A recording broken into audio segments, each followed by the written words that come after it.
It was a normal Tuesday evening, the kind where the news cycle churned out its usual fare of political debates, scandals, and celebrity gossip. But something about this particular night felt different. Karoline Leavitt, the young, bold conservative strategist, was about to appear on the Political Hour, a show that often hosted fiery debates with high-profile guests. She had made waves in recent months, rising quickly through the political ranks, known for her sharp wit and unapologetic views. Her opponent for the evening? Robert De Niro, the legendary actor and outspoken liberal voice, who had made no secret of his disdain for the Trump administration and the conservative movement. The stage was set for what many were calling an inevitable collision of political ideals, the kind of live clash that was bound to capture the public's attention. But no one could have predicted how explosive it would get. The audience had barely settled in when the host, a calm and collected former journalist, introduced the two heavyweights. Karoline Leavitt, dressed in a sharp navy suit with her signature confident smile, took her seat across from De Niro, who looked every bit the grizzled veteran of political battles, his furrowed brow and intense gaze betraying his readiness for a fight. "You know what's coming," Karoline said with a sly grin, her voice clear and deliberate. "The left doesn't like hearing the truth, especially when it hits too close to home." De Niro's lips curled into a thin, almost imperceptible smile. "The truth, huh?" He shot back, his tone dripping with sarcasm. "If you're talking about your version of reality, Karoline, then we're in for a real treat tonight." The tension in the studio was palpable, and viewers at home were already buzzing with anticipation. Little did they know, this was about to escalate in a way no one could have foreseen. As the show progressed, the debate raged on. Karoline calmly and methodically outlined her case for conservative values, fiscal responsibility, securing the border, and empowering the American people through smaller government. She spoke with precision, cutting through De Niro's interruptions like a hot knife through butter. But it was when the discussion turned to immigration that things took a sharp turn. De Niro, now visibly agitated, leaned forward, his voice rising. "You can't just build walls and expect the world to bend to your narrow view of what America should be. What happened to compassion? What happened to helping those in need?" Karoline leaned back in her chair, her expression one of disbelief. "De Niro, you don't get it. The people who come here illegally are not the ones who need your compassion. It's the American citizens who are struggling to make ends meet. My job is to look out for them first." The audience was on edge, hanging on every word as the sparks flew. But what happened next was something no one expected. In a rare break from his usual composed demeanor, De Niro let out a loud, almost uncontrollable laugh. "You're so full of yourself, Karoline. It's laughable," he said, his voice cracking. "You don't even understand the basics of human decency. You talk about helping Americans, but you're just using them as pawns in your little political game." The words hit hard. Karoline's face twisted slightly with anger, but she kept her cool, responding with a sharp retort. "It's not a game, Robert. It's about putting the needs of the American people above all else. You might be used to playing make-believe on screen, but this is real life." But De Niro wasn't finished. His voice now trembled with a mix of rage and frustration, and the audience could feel the intensity building. "You really don't get it, do you? You're not a leader, Karoline. You're a puppet. A puppet for the very people who don't care about this country." The moment De Niro shouted those words, the entire studio fell silent. For a split second, there was a palpable shift in the air, something was about to snap. Karoline, who had been holding her composure with remarkable restraint, stood up abruptly. "How dare you?" she snapped, her voice cutting through the silence. "You come here, on live TV, and accuse me of being a puppet? You, who has spent your entire career selling out your values for fame and fortune?" The audience erupted into applause, some cheering for Karoline's fierce response, while others looked on, stunned. But De Niro, whose face had turned red with fury, wasn't backing down. "I've done more for this country than you ever will," he shouted, his voice now almost unrecognizable with rage. You have no clue what it means to fight for real change, Karoline. The host tried to interject, urging the two to calm down, but it was too late. De Niro's outburst had already gone viral. His anger, his accusations, his broken voice, it was all too much for the viewers to ignore. As the show ended and the credits rolled, something extraordinary happened. Clips from the confrontation flooded social media, instantly trending. The hashtag De Niro outburst exploded, with people from all walks of life weighing in on the shocking exchange. Memes began to circulate at an alarming rate, depicting De Niro's enraged face next to exaggerated captions like when the left realizes they're losing and when Hollywood thinks they can teach politics. Some mocked him, while others sympathized, but one thing was clear, this was the kind of TV moment people lived for. Within hours, the clip had garnered millions of views. News outlets ran segments analyzing the debate, dissecting every word, every gesture. Karoline Leavitt, who had held her ground throughout the exchange, was now the subject of national discussion. Some praised her calm under fire, while others criticized her harsh rhetoric. But no one could deny that she had just taken down one of Hollywood's biggest stars in one of the most memorable TV moments of the year. As for De Niro, the outburst became a viral spectacle in its own right. He had shattered his cool, and the internet had taken notice. The question now was whether his political outbursts would damage his reputation or whether his passionate defense of liberal values would rally his base. But one thing was certain, the political landscape had just shifted. And it was all thanks to that explosive live clash between Karoline Leavitt and Robert De Niro. The next morning, the buzz surrounding the explosive live clash between Karoline Leavitt and Robert De Niro had only intensified. Media outlets couldn't get enough of it. Talk shows, podcasts, and news segments dissected every second of the fiery exchange. It was as if the entire nation had collectively hit pause to watch the political drama unfold, and now, everyone had an opinion. Karoline's social media exploded with attention. Supporters from across the political spectrum flooded her Twitter feed with messages of praise. Finally, someone who can stand toe-to-toe with the Hollywood elite, one tweet read. She destroyed De Niro. This is why we need more young leaders like her, said another. Even conservative pundits who had once questioned her ability to handle primetime TV debates were now applauding her performance. But it wasn't just her supporters who were speaking out.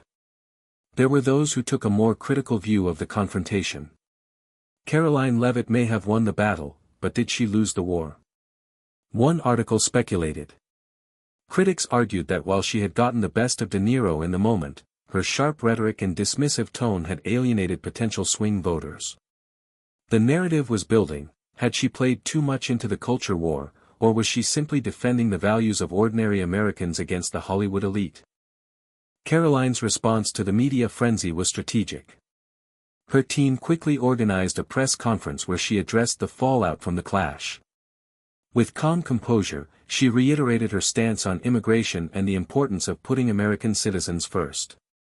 But more importantly, she framed the debate as an example of how the left, represented by figures like De Niro, had become out of touch with the reality that everyday Americans face. "I'm not here to play Hollywood games," Karoline said, standing confidently at the podium. "Robert De Niro may have a few Oscar trophies, but I have the American people's support. And that's what matters." Meanwhile, Robert De Niro was struggling to regain his footing.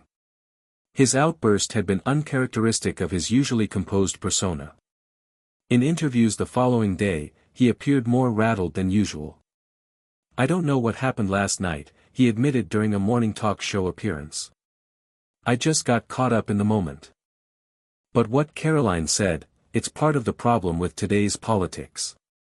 We've got to do better. While some of his fans sympathized with his frustration, others were not as forgiving. The internet had already spun the incident into a meme goldmine, with videos of De Niro's outburst playing on endless loops. Late-night comedians had a field day. De Niro's performance was Oscar-worthy, too bad it was in a live debate instead of a movie, one host quipped. The clash continued to dominate discussions online, but it wasn't just the immediate fallout that kept people talking, it was the looming question of what would come next. The fight had ignited a firestorm, but no one could yet predict the long-term impact on both Karoline and Niro. In the following weeks, Karoline Leavitt's profile only continued to rise. Her social media following surged, and donations to her political campaign increased dramatically. It was clear that the debate had cemented her place in the spotlight, making her a household name almost overnight. Political analysts began to take note. "She's playing the media like a fiddle," one expert said, noting how Karoline had turned what could have been a typical political appearance into a carefully orchestrated spectacle. By taking on Niro, she tapped into the deep frustration many Americans feel with the cultural elites. She might be a rising star in the GOP, but she's also showing that she understands how to connect with voters in a visceral way. The media attention had not only benefited Karoline, but it had also sparked a broader conversation about the growing divide between mainstream Hollywood and the American heartland. Niro, once a symbol of liberal activism, had been taken down by a newcomer, a young conservative voice who seemed to represent the shift in American politics. In the months that followed, Karoline made several high-profile appearances on cable news, capitalizing on her newfound fame. She was everywhere, on primetime television, in podcasts, and across social media platforms. The clash with Niro had cemented her as the future of the GOP, with many predicting that she would soon be running for office on a national scale. But despite the intense media cycle, there were those who warned that Karoline's political style could have unintended consequences. Some feared that the more combative, culture war-driven rhetoric she employed could alienate the broader electorate, especially moderates who were turned off by the incessant division. Still, Karoline pressed on, undeterred by the criticisms. She knew that in this game, controversy was currency, and she had found her niche as the fiery, unapologetic voice of the new conservative movement. The Niro clash was just the beginning. As Karoline Leavitt's star continued to rise, so did the intensity of the political battles she had thrust herself into. With her newfound fame, she had made enemies, sure, but she had also gathered a devoted following. Her brand of politics, sharp, fearless, and unapologetic, had resonated with a growing base that felt sidelined by the political elite. The Niro clash had cemented her as a force to be reckoned with, and the world was watching closely. But not all attention was positive. While the media loved to dissect every move she made, some of her critics grew increasingly vocal. Political opponents began to sharpen their knives, eager to dismantle the rising star's carefully crafted image. Late-night hosts, already having a field day with her fierce debates, now began to take aim at her past, searching for any misstep to exploit. It was then, in the midst of this media storm, that a new scandal broke, one that no one had seen coming. An anonymous source leaked a series of old recordings from Karoline's early years in politics. These tapes, dating back to her college days, revealed her making offhand, private comments about her political opponents, comments that could be construed as inflammatory, if not outright derogatory. Her critics quickly seized on the tapes, framing them as proof that Karoline wasn't the polished, principled politician she claimed to be. The backlash was swift. Headlines screamed that Karoline had been caught in a scandal. Her opponents pounced, calling her a hypocrite, a charlatan who had played the media for a fool. But Karoline wasn't one to back down. At a highly anticipated press conference, she stood before the cameras, poised and unflinching. The pressure was immense. This could be the moment that broke her. "Let's get one thing straight," she began, her voice steady. "Yes, I made those comments years ago. And yes, I stand by some of what I said. Politics is a brutal game. But if you think this is going to distract me from fighting for the American people, you're wrong. We've got a country to rebuild, and I'm not going to let a few recordings stop me." The room fell silent. Karoline's words hung in the air, a powerful statement of resolve. She continued, shifting the conversation back to her core message. "This isn't about me. This is about our future. It's about the future of our children, our communities, our country. If the left wants to distract us with petty attacks, that's their choice. But I'm here to keep fighting for what matters. Her defiance turned the tide. The story quickly shifted from the scandalous tapes to Karoline's response. Pundits and commentators, both for and against her, couldn't help but respect the way she had handled the crisis. She had faced the storm head-on and emerged even more determined. In the days that followed, De Niro's name once again began to surface in connection with Karoline's rise. The actor, still stung by their earlier clash, issued a half-hearted apology. But it was too little, too late. The public had moved on. The spectacle of his explosive outburst, once viral, was now a footnote to the larger narrative of Karoline's unyielding ascent. The final twist came when Karoline announced that she would be running for Congress in the upcoming election cycle. The political world buzzed with anticipation. She had done what many thought impossible. She had not only survived the firestorm, but she had used it to fuel her rise. The media frenzy around her had reached a fever pitch. Would she be able to maintain her momentum, or would the scandals catch up to her? Would her boldness and fearlessness translate into real political power? Only time would tell. But one thing was certain, the political world would never be the same again. Karoline Leavitt had shut down Robert De Niro in an explosive live clash, and she had used that moment to catapult herself into the political stratosphere. The internet might have broken that night, but Karoline's future was just getting started.